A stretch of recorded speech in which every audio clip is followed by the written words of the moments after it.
Hello everyone. In this video, I'm going to show you how to bold text in Hootsuite. A bit of a disclaimer here. Hootsuite does not inherently have rich text formatting like bold, italic, or underline in the body of posts for most social platforms. Most social networks themselves don't support true bold formatting in post captions.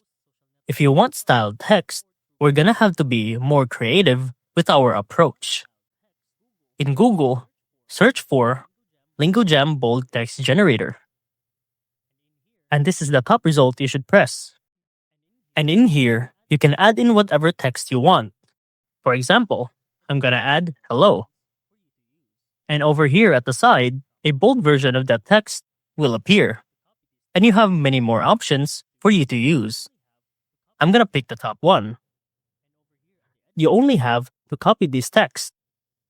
And over here at the editor, we just paste it, and it's gonna reflect the same thing, giving you a stylized text rather than just the normal and plain one that we're used to. And that's how to bold text in Hootsuite.